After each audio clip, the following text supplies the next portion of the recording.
और अब एक बेहद दिलचस्प खबर, राजस्थान से ये खबर, जहां पर विधानसभा में एक खास सत्र हुआ, बाल सत्र, बच्चों का सत्र। इस ऐतिहासिक विधानसभा सत्र में देश प्रदेश से 200 बच्चे विधायक और मंत्रियों की भूमिका में पहुंचे।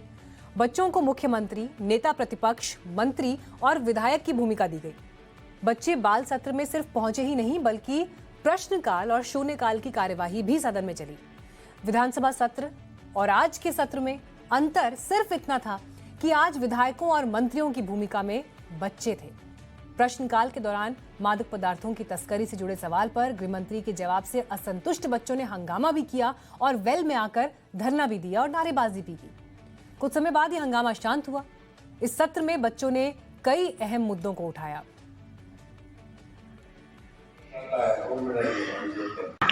धन्यवाद, बहुत बहुत धन्यवाद माननीय नेता। गरीब के साथ जुट चुके हैं।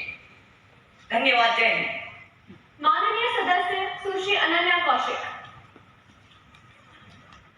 माननीय अध्यक्ष महोदय, आपकी अनुमति से मैं मंत्री महोदय से ये जानकारी चाहती हूँ कि क्या सरकार प्रदेश में संचालित गौशालाओं से जैविक खाद क्रिया का किसानों को सब्सिडी के माध्यम से उपलब्ध कराने का विचार रखती है। इससे एक तो गौशालाओं को आर्थिक संबल मिलेगा, वहीं दूसरी ओर किसानों को कृषि के लिए जैविक खाद, युवा पीढ़ी को नशीले पदार्थों।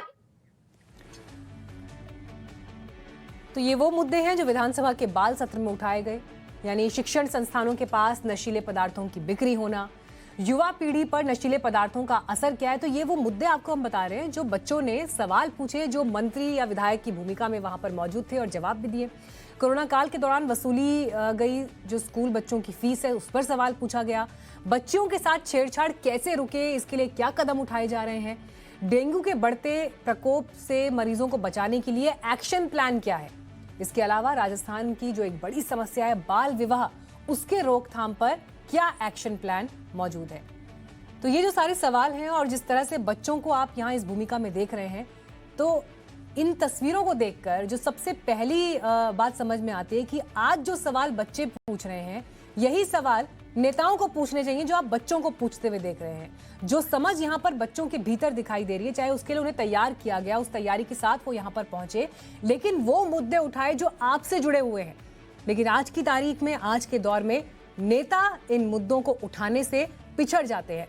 विरोध भी अगर लोकतंत्र में करना है, विधानसभा के भीतर करना है, तो उस विरोध को करने का भी एक तरीका है। वो तरीका भी बच्चों ने आज इस पूरे के पूरे सत्र के द्वारा पूरे देश के सामने रखा।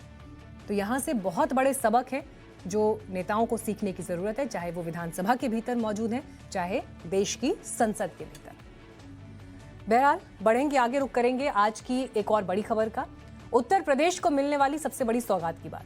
प्रधानमंत्री नरेंद्र मोदी मंगलवार को पूर्वांचल एक्सप्रेसवे की सौगात उत्तर प्रदेश को देंगे। पीएम मोदी C-130J हर्क्यूलिस से पूर्वांचल एक्सप्रेसवे पर कल दोपहर को लैंड करेंगे और इसके बाद पीएम 341 किलोमीटर लंबे पूर्वांचल एक्सप्रेसवे का उद्घाटन करेंगे। ये योगी सरकार का मेगा प्रोजेक्ट है।